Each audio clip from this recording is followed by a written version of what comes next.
Nagsimula sa walang-wala, ngayon nakaluwag-luwag na dahil ang mga bagay na ating itinatapon para sa kanila ay susi para makaahon. Yan ang motto ni Tatay Jonel Abarquez. Dati, ultimo tinapay, hindi namin basta-basta nabibili lang, ng ganun lang. Parang tingin mo yung tinapay nun, ang laki-laki. Kasing laki Dahil na. gutom na gutom. Kahit na 2 piso na tinapay, piso.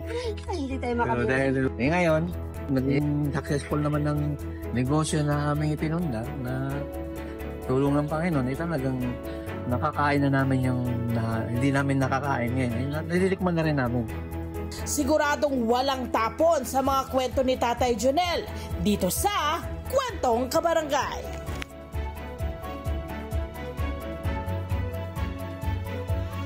Magandang umaga! Sino nga ba kasama natin today? Aba, ang nag-iisang Kuya Jonel Abarquez. Yes! Na isang successful na junk shop owner at negosyante, di ba, ng Barangay Tumana. Nakapag-ano na ako. Magandang umaga po, bati po muna kayo, sir.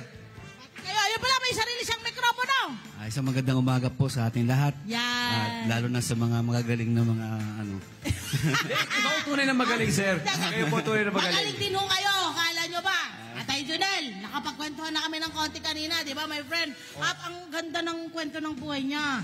Yun nga sinasabi niya sa atin, parang alam niyang maging mahirap. Dahil mula sa mga magulang pa lang niya, mahirap na sila. Okay, paano po nag-umpisa itong inyong pangangarap at pag-uumpisa ng inyong business? Nagsimula po. Dati po ako kasi nagtatrabaho sa isang kumpanya din. Na isang skilled worker as welder.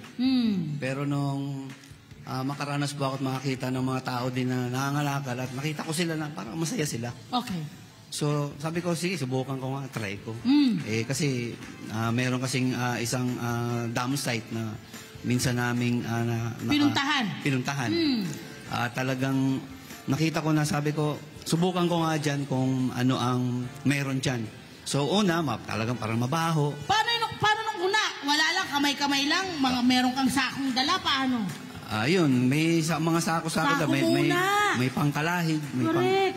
So, talagang nakita ko na masaya pala dito. Tsaka maraming nakukuha kung ano-ano. Correct. Yun. Sa simpleng pangangalakal, pedicab lang daw ang gamit niya. Nung una, Tama, hindi. no? Sabi nga niya, sako lang daw nung una. Nung sako. Oo. Tapos naging pedicab. Naging pedicab. Yan, Okay. Tapos paano naging pedicab? Doon na Saan nilalagay ka yung mga scrap. bumili ng pang-ano mo, na pambili Hindi. ng pedicab? Yung pedicab po na yun ay binigay po sa akin yun ng kumpare ko na naawa siya sa akin. Shoutout to nga si kumpare. Shoutout ko po yung kumpare ko na si Kuya Jun. Kuya Jun, I love you, kumpare. That's nice. Oo. Okay, pagkatapos nun, ano yung sumunod? Nagkaroon na kayo ngayon ng parang pedicab. Ano yung mga sumunod? So yun po ang ginamit ko na pupunta ako ng Cubao. Magkano pinuhunan niyo po, sir? Nung una po, pedicab lang, mamumulot lang ako ng basura sa Cubao. Yan sa 15th Avenue, Araneta Center. So yung mga tambak doon, pinupuntahan ko po yun. Kinakalkal ko po yung mga basura doon. At Mula anong oras hanggang anong oras po ito? Saan po kayo pumupunta? Ano ang mga pinupuntahan yung lugar doon na maraming mga scrap? magsisimula po ako aalis po ako dito sa lugar namin, mga bandang 4:00. Okay. So dahil malayo po yun, at aakit pa ako doon sa barangka na may medyo malayo, talagang makakapagod. Aabot kayo sa Cubao? Oo, Cubao po. Grabe, layo. At ito, my friend, lumevel up ng lumevel up. Mula sa pagbebenta nila sa mga junk shop, nagkaroon sila ng pagkakataon na mapasok, na direktang makapasok sa mga kumpanya na. Ayan, doon na talagang bumongga ang inyong business. Opo, doon. Dati ho, magkano yung kinikita nyo? Dati, kumikita lang po ako sa pangalakal ko lang, kumikita po ako ng 1,000, ganun. Pero ngayon, Ngayon, umangat na siya, talagang nag-level up na po siya, malaki na. Libo na po ang... libo na po. Puma 5 digits pa rin ako. Puma 5 digits na po eh. Correct! Ma'am, quickly lang kasi ilang minuto lang tayo. Kailangan natin paliwanag na yung scrap na pinapupulot nyo po, ibinibenta nyo po at ito sa mga factory at ito'y ginagawang mga lata, cans, di ba? Mga pangdilata, mga bottles. ganon. Recycle po. Yan, Oo. recycle. Okay. So noon po, nag-upisa kayo, sako, pedicab, ngayon lang. May 3 Truck. Yan! At may bahay na maayos. At malaking junk shop. Yes. Malaking lote.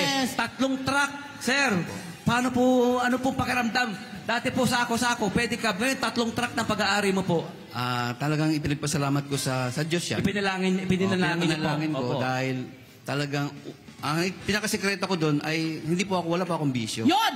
Yun. Ayun ang pinayo mo sa iyong mga anak. Maganda to, makinig kayo. So yun manood po kayo. yung ginawa ko sa mga anak ko na ang sabi ko sa kanila, pag ang tatay nyo nakita nyo doon sa lugar na yan na kung saan naroon yung mga tambay, pwede nyo gawin yung ginagawa nila. Pero kung hindi nyo ako makita, huwag nyo gagawin yun. You practice what you preach. Yun po. Yun po Yan yung- yun. Lead by example. Oo. Dati, ito pang kwento nila ha. Quickly lang. Dati, pagpag ang kinakain niyo raw po. Pagpag. Nasubukan ko rin po yan.